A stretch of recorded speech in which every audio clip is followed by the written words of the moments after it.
آپ کہیے گا اعزاز، آپ کس طرح سے ریڈ کر رہے ہیں ساری سچویشن کو؟ امریکہ یا امریکی صدر جو کہ بڑے ہم نے اس دن بھی ڈسکس کیا ہوا تھا، ایک طرح سے دھمکی والے لہجے کے اندر بات کر رہے تھے ایران سے، وہ آج مصالحات اور ڈیل اور پیس کی باتیں کر رہے ہیں، کیسے، کیوں؟ علینا دو بڑی باتیں ہیں۔ ایک بات تو یہ ہے کہ جب اسرائیل نے اٹیک کیا ایران کے اوپر تو اسرائیل کے دو بڑے ایجنڈے تھے۔ ایجنڈا نمبر 1 یہ تھا کہ ایران کا جو نیوکلیر پروگرام ہے اسے مکمل طور پر ختم کر دیا جائے گا، اور ایجنڈا نمبر 2 جو کہ مدر آف آل ایجنڈاز تھا وہ یہ تھا کہ ایران کے اندر ریجیم چینج کو عمل میں لایا جائے گا، اور شاید ایران اتنا زیادہ سسٹین نہیں کر پائے گا۔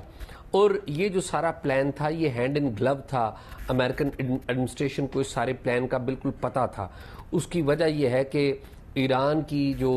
مذہبی حکومت کے مخالف تقریباً 5 کے قریب گروپس ہیں جو کہ گزشتہ تقریباً 1.5-2 ماہ سے بڑے ایکٹیو نظر آ رہے تھے امریکہ کے اندر، واشنگٹن کے اندر۔ ایک گروپ نے تو ایران کے اندر جو ایٹمی تنصیبات ہیں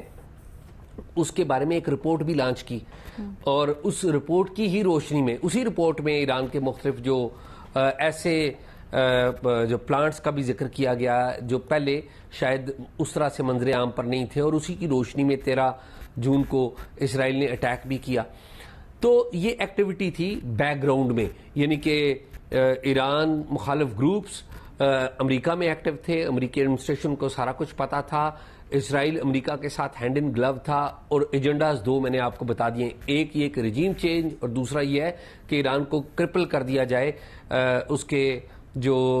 نیوکلیر پروگرام ہے اس کے تحت، اور نیوکلیر پروگرام اگر کرپل ہو جائے گا تو ایران نیچے گر جائے گا فوری طور پہ دھڑام کر کے، اور اگر رجیم چینج نہیں بھی ہوتی تو وہ اس طرح کی بات ہمارے ساتھ کرے گا جو ہمیں قابل قبول ہوگی۔ تو ہوا یہ ہے کہ جو امریکی صدر ہیں ڈونلڈ ٹرمپ، ان کا ایک انداز ہے، وہ سب سے پہلے بے نیازی کا مظاہرہ کرتے ہیں۔ آپ دیکھیے پاکستان اور ہندوستان کے معاملات میں بھی جب شروع میں حالات بگڑے پہلگام کے بعد تو انہوں نے کوئی اتنا نوٹس نہیں لیا، بلکہ خاموشی سے یہ اشارہ تھا کہ پاکستان پہ اٹیک کر دیا جائے۔ لیکن جب پاکستان نے رسپانس دیا تو پھر وہ جمپ کر کے آگئے کہ جی ہم تو صلح کرا دیتے ہیں، سیز فائر ہم نے کرا دیا، ہم کرا رہے ہیں سیز فائر، اور کرا دیا۔ ایگزیکٹلی یہی کام ہوا کہ اسرائیل نے اٹیک کیا ایران کے اوپر۔ شروع میں ڈونلڈ ٹرمپ صاحب کی جو گفتگو ہے وہ ہمارے سامنے ہے، بڑی سخت، بڑی دھمکیاں، لیکن ایران کی طرف سے جو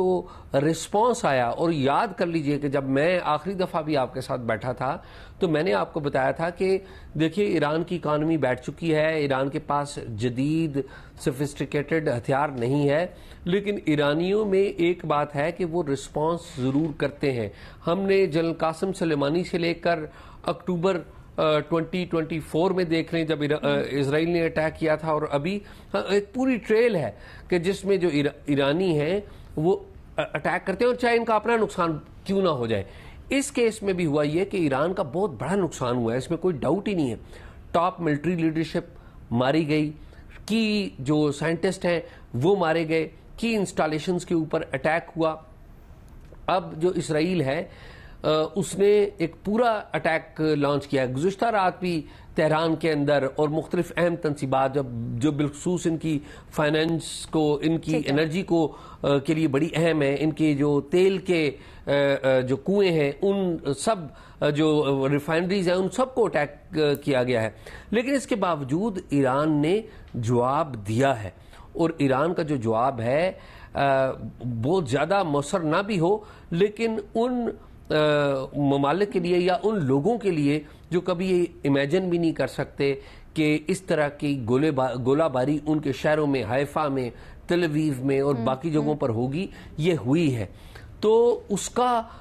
میرے خیال میں جو کیلکولیشن تھی ابتدائی وہ غلط نکلی، اور اسی وجہ سے اب شاید وہ کیلکولیشن شاید کسی جگہ پہ چینج ہو رہی ہے کہ شاید فوری طور پہ رجیم نہیں گرے گی۔ اچھا، یہ بڑی انٹرسٹنگ بات ہے آپ کی۔ صافی صاحب کے پاس میں لے کے جاؤں گی۔ صافی صاحب، یہ جو رجیم چینج والا پوائنٹ اٹھا رہے ہیں، اس کے اوپر تو امریکی اخبار یا امریکی جریدے یہ لکھ رہے ہیں کہ امریکہ نے خود جو اسرائیل کی یہ سازش کہیں یا پلان کہیں رجیم چینج کا، اس کو نوڈ نہیں دی، اس کی مخالفت کی۔ دوسری بات یہ بھی کہ کیا آپ بھی یہی سمجھتے ہیں کہ اسرائیل کے جواب نے ایران کے جواب نے ٹرمپ کی ٹون، ان کی لائن اور لینتھ چینج کرنے کے اوپر مجبور کر دیا؟ کہ اس میں تو کوئی شک نہیں ہے کہ جو ان کی ایکسپیکٹیشن تھی وہ رتی برابر پوری نہیں ہوئی، بلکہ ان کی اپوزیشن کی جو سب سے بڑی جماعت تھی عہدہ پارٹی، اس نے بھی اسرائیل کی مذمت کی اور اپنی حکومت کو سپورٹ کیا، اور ایرانی عوام ابھی تک یونائٹڈ اور اپنی حکومت کے ساتھ کڑے نظر آ رہے ہیں، اور کوئی ابھی تک ایران کے اندر سے ایسی آواز نہیں اٹھی ہے کہ وہ اب رجیم چینج کی بات کریں۔ تو میرے خیال میں تو اس حوالے سے جو توقعات تھی امریکہ یا اسرائیل کی وہ بالکل پوری نہیں ہوئی۔ دوسری بات جو اسرائیل کی تھی، تو اسرائیل نے جو پہلے دن کارروائی کی اور جس میں ان کی ملٹری لیڈرشپ کو بھی مار دیا، اور اس کے ساتھ ساتھ ان کے اہم تنصیبات کو مار دیا، ان کے ڈیفنس سسٹم کو بھی اس طرح لگ رہا تھا کہ ایئر ڈیفنس سسٹم کو کہ اس کو بھی مفلوج کر دیا گیا ہے۔ لیکن ابھی ان کی جو ایرانی نقصانات ہے وہ بہت زیادہ ہے بنسبت اسرائیل کے نقصانات کے، لیکن اسرائیل کو جو نقصان ہوا ہے وہ اس کی بھی توقع نہیں کر رہا تھا، وہ اپنے آپ کو بالکل محفوظ سمجھ رہا تھا، اور یہ بات اعزاز کی بالکل درست ہے کہ حیران کن طور پر انہوں نے اسرائیل کے ڈیفنس سسٹم کو، اس سے کچھ نہ کچھ میزائل نکل جاتے ہیں جو کہ تل ابیب اور حیفا میں ان کی اہم مقامات کو نشانہ بناتے ہیں۔ تو اس سے بھی میرے خیال میں اسرائیلی ری تھنکنگ پہ مجبور ہوئے ہوں گے اور اپنی حکمت عملی کو بدلنا چاہیں گے، لیکن یہ کہ جلدی جنگ بندی ہو جائے گی یا ٹرمپ بیچ میں ثالثی کر لیں گے، میرے خیال میں ٹرمپ کی ادھر یہ پوزیشن نہیں ہے کہ وہ ثالثی کرا دے، کیونکہ ٹرمپ وہاں پہ فریق ہے اور کل فریق ہیں جو کہ اسرائیل کے ساتھ کھڑے ہیں۔ ہاں البتہ روس جیسے ممالک اگر ہو سکے وہ اگر کچھ اور ممالک کو ساتھ لے لے تو میرے خیال میں ان کی طرف سے کچھ ثالثی ہو سکتی ہے۔ اچھا سر یہ بتائیں کہ امریکہ جب یہ کہہ رہا ہے کہ آؤ بیٹھو، اور اسرائیل کے اوپر بھی ظاہری بات ہے امریکہ کا اثر رسوخ چلتا ہے، پھر آپ کو لگتا ہے ایسے میں رشیا یا چائنا نے بھی اب آفر کیا ہے تو ان کا کوئی سے ہوگا یا امریکہ اس طرح سے ان کو انوالو ہونے دے گا؟ نہیں، امریکہ کہہ رہا ہے کہ آؤ بیٹھو۔ پہلی بات تو یہ کہ اسرائیل کو اس جگہ تک پہنچایا ہے امریکہ اور اس کے اتحادیوں نے، مغربی ممالک نے، اور وہ صرف امریکہ ساتھ نہیں ہے بلکہ یورپ کے ممالک بھی اس کے ساتھ ہیں اور اسرائیل کے ساتھ ہے۔ اسی طرح اگر صرف اس تنازع کو لے لے جو ایٹمی پروگرام کا ہے، تو جو موقف امریکہ اور اسرائیل کا ہے وہی موقف فرانس کا، جرمنی کا، ان سب ممالک کا بھی ہے۔ تو اس میں تو پہلے دن جو ٹرمپ نے کہا تھا کہ دیکھیں میں مذاکرات کروا رہا تھا اور اگر یہ ڈیل کر لیتے تو یہ جنگ نہ ہوتی اور ان کو یہ مار نہ پڑتی۔ تو اسرائیل جن ہتھیاروں سے لڑ رہا ہے اور جن جو ان کا ڈیفنس ایئر ڈیفنس سسٹم ہے یا باقی چیزیں ہیں وہ سب امریکہ کی دی ہوئی ہے، تو امریکہ تو اس جنگ میں اسرائیل کی پشت پہ کھڑا ہے، اور اس سے پہلے جو تنازع اتنے سالوں سے چل رہا تھا اور اس تنازع پہ جو مذاکرات ہو رہے تھے وہ تو امریکہ اور ایران کے ہو رہے تھے۔ یہ بڑا دلچسپ بات ہے نا، آپ یہ کہہ رہے ہیں کہ امریکہ اسرائیل کی پشت پہ کھڑا ہے، آئی انڈرسٹینڈ کیا آپ کہہ رہے ہیں، لیکن سر دوسرا زاویہ اس کا یہ بھی پیش کیا جا رہا ہے، ایٹ لیسٹ جو خبریں آ رہی ہیں وہ یہ ہے کہ اسرائیل نے زبردستی یہ اٹیک کیا، امریکہ کو بتایا لیکن امریکہ کے خلاف جا کے اٹیک کیا۔ پھر وہ جو رجیم چینج سے متعلق بھی آ رہے ہیں کہ اسرائیل رجیم چینج کے اوپر یہ ایسی کوئی سازش کرنا چاہتا تھا لیکن امریکہ نے اس کو یہاں تک جانے سے بھی روکا، تو پھر اس کا کیا مقصد ہے؟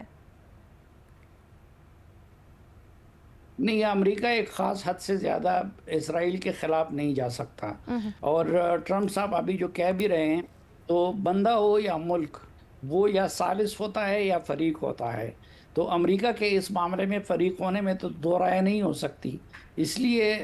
جو فریق سے یہ توقع کرنا کہ وہ ثالثی کر لے گا میرے خیال میں یہ ناممکنات میں سے ہے۔ ٹھیک ہے، اچھا بیفور ہم محمل کے اوپر بڑھے، اعزاز ہمیں یہ بتائیں کوئی ہمارے پاس ابھی تک تخمینہ آیا ہے کیا کہ یہ جو ابھی حملے ہوئے ہیں اس میں کتنا نقصان پہنچا ہے جو نیوکلیئر ایسٹس ہیں اس کے